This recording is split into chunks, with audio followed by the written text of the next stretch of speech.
Grinder મશીનનો ઉપયોગ. ચાલો જાણીએ કે ગ્રાઇન્ડર મશીનનો યોગ્ય રીતે ઉપયોગ કેવી રીતે કરવો. આજે અમે તમને ગ્રાઇન્ડર મશીનનો ઉપયોગ કરવાની રીતો અને સલામતીના પગલાં વિશે જણાવીશું. અમે કોન્ક્રીટ સપાટી ગ્રાઇન્ડિંગ માટે આ ગ્રાઇન્ડિંગ સપાટીનો ઉપયોગ કરીએ છીએ. આ તેની ગ્રાઇન્ડિંગ બ્લેડ છે, આ તેનું હેન્ડલ છે અને તેની સ્વિચ અહીં આપેલ છે. જ્યારે પણ આપણે ગ્રાઇન્ડિંગ શરૂ કરીએ ત્યારે તે સપાટી પર જ્યાં આપણે ગ્રાઇન્ડ કરવાનું હોય ત્યાં મજબૂત પકડ સાથે સ્વિચ બટન દબાવીને આ રીતે કરો. ગ્રાઇન્ડર મશીન એક એવું ઉપકરણ છે જેનો ઉપયોગ ડિસ્કને ફેરવીને વિવિધ કાર્યોમાં થાય છે. તેનો ઉપયોગ લાકડાઈનો વહેર, લાકડું અથવા સખત વસ્તુઓને કાપવા અને આકાર આપવા માટે થાય છે. ગ્રાઇન્ડર મશીનનો પાવર સ્ત્રોત તપાસો, સોકેટ્સ અને કોર્ડ તપાસો અને સુરક્ષિત પાવર સપ્લાયનો ઉપયોગ કરો. તમારા કામના પ્રકાર અને ઓબ્જેક્ટના પ્રકાર અનુસાર યોગ્ય પરિભ્રમણ પસંદ કરો. ખાતરી કરો કે બ્લેડ તીક્ષ્ણ હોવી જોઈએ. ગ્રાઇન્ડર મશીનનો ઉપયોગ કરતી વખતે સલામતીના પગલાં અનુસરો. સલામતી ચશ્મા, હેલ્મેટ અને મોજાનો ઉપયોગ કરો. ડસ્ટ માસ્ક પણ પહેરી શકો છો. ગ્રાઇન્ડર મશીનને જગ્યાએ મૂકો અને તેનો ઉપયોગ કરો. તેમને પકડી રાખવા માટે હેન્ડલ્સનો ઉપયોગ કરો.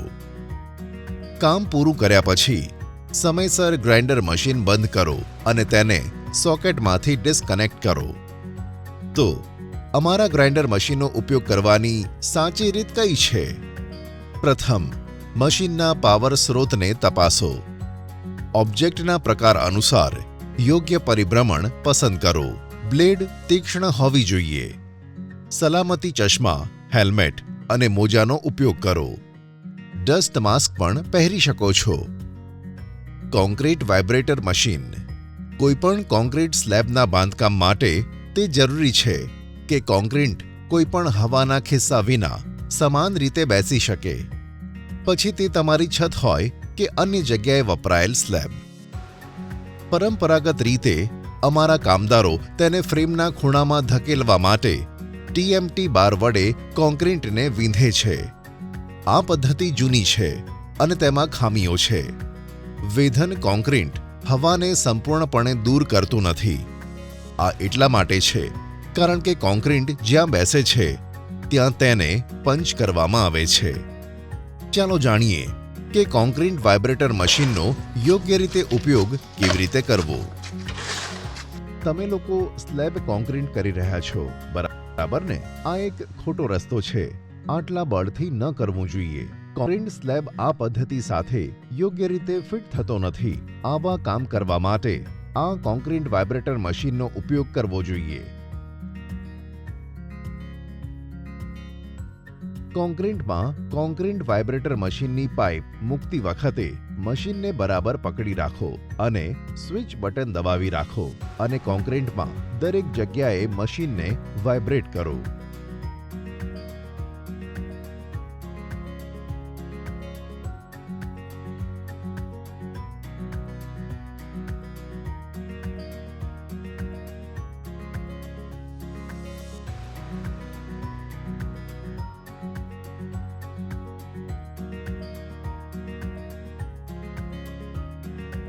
સૌ પ્રથમ રેબારમાં કોન્ક્રીટ રેડો અને પછી કોન્ક્રીટ વાઇબ્રેટર મશીનને યોગ્ય રીતે પકડી રાખો.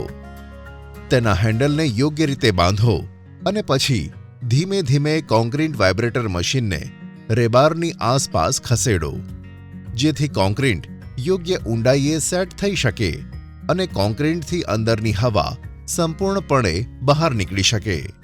જ્યારે યોગ્ય રીતે ઉપયોગ કરવામાં આવે છે ત્યારે કોન્ક્રીટ વાઇબ્રેટર મશીન એક એર બબલ બનાવે છે જે કોન્ક્રીટ અને રીબાર વચ્ચે રહે છે.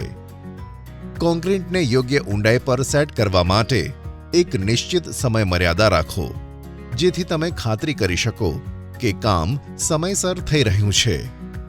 બીમ, દિવાલ, છત કે થાંભલા પર જ્યાં પણ કોન્ક્રીટ નાખવામાં આવતું હોય ત્યાં કોન્ક્રીટ વાઇબ્રેટર મશીનનો ઉપયોગ કરવો જોઈએ. તો અમારા કોન્ક્રીટ વાઇબ્રેટર મશીનનો ઉપયોગ કરવાની સાચી રીત કઈ છે? પ્રથમ, રેબાર પર કોન્ક્રીટ રેડવું. પછી કોન્ક્રીટ વાઇબ્રેટર મશીન શરૂ કરો. હેન્ડલને ચુસ્તપણે પકડી રાખો અને તેને કોન્ક્રીટ પર અંદરની તરફ સ્લાઇડ કરો. આ કામ ચોક્કસ સમય માટે કરો. સાવધાની સાથે કોન્ક્રીટ વાઇબ્રેટર મશીનનો ઉપયોગ કરો. સૌપ્રથમ કોન્ક્રીટ વાઇબ્રેટર મશીનને સુરક્ષિત જગ્યાએ રાખો. એક્સટેન્શન કોર્ડનો ઉપયોગ કરો. યોગ્ય પકડ સાથે મશીનને પકડી રાખો. હથોડી અને છીણીનો ઉપયોગ. ચાલો જાણીએ કે હથોડી અને છીણીનો યોગ્ય રીતે ઉપયોગ કેવી રીતે કરવો.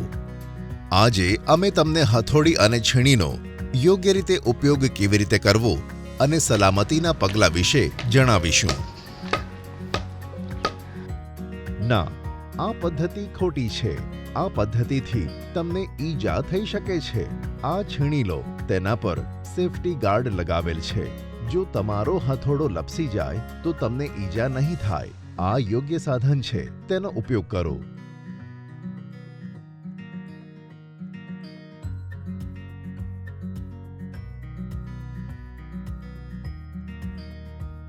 હેમર એ છીણી સાથે વપરાતું ભારે સાધન છે. તેનો ઉપયોગ કોતરકામ, આકાર આપવા અને સામગ્રીને તોડવા માટે થાય છે. હેમર અને છીણીનો ઉપયોગ કરતી વખતે સલામતીની સાવચેતીઓનું પાલન કરો. સલામતી ચશ્મા, હેલ્મેટ અને મોજાનો ઉપયોગ કરો. ડસ્ટ માસ્ક પણ પહેરી શકો છો. ઓબ્જેક્ટની સ્થિતિનું મૂલ્યાંકન કરો અને ખાતરી કરો કે સાઇટ સ્થિર અને સલામત છે. હેમર અને છીણીનો કાળજીપૂર્વક ઉપયોગ કરો. ઓબ્જેક્ટ પર છીણી મૂકો અને તેને હથોડીથી ફટકારો. કામ કરતી વખતે લાકડામાંથી બનેલા હથોડાના હેન્ડલને પકડી રાખો. કામ પૂરું થયા પછી હથોડી અને છીણીને સુરક્ષિત જગ્યાએ રાખો. તો આપણા હથોડા અને છીણીનો ઉપયોગ કરવાની સાચી રીત કઈ છે? સલામતીના પગલાં અનુસરો. ખાતરી કરો કે સ્થળ સ્થિર અને સલામત છે. ઓબ્જેક્ટ પર છીણી મૂકો અને તેને હથોડીથી ફટકારો. સલામતી ચશ્મા, હેલ્મેટ અને મોજાનો ઉપયોગ કરો. કામ કરતી વખતે હથોડીને હેન્ડલ દ્વારા પકડી રાખો. ચાલો કેટલાક પ્રશ્નોના જવાબ આપીને અમારી તાલીમનું પરીક્ષણ કરીએ. ગ્રાઇન્ડર મશીનનો ઉપયોગ કયા હેતુ માટે થાય છે? એ. સ્ટ્રક્ચરને ફેરવીને તેને કાપીને આકાર આપવો. બી. રાંધવા માટે. સી. ચિત્ર બનાવવા માટે.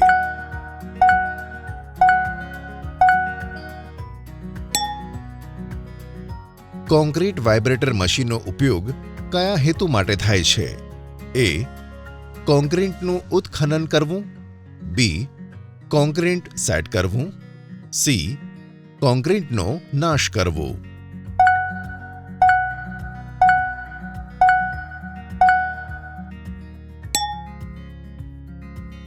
હેમર અને છીણીનો ઉપયોગ કયા હેતુ માટે થાય છે? એ. છીણી દ્વારા કોતરીને આકાર આપવો. બી. રાંધવા માટે. સી. રંગવા માટે.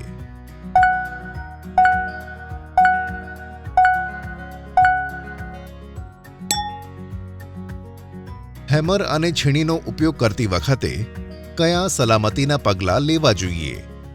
એ. હા. બી. ના.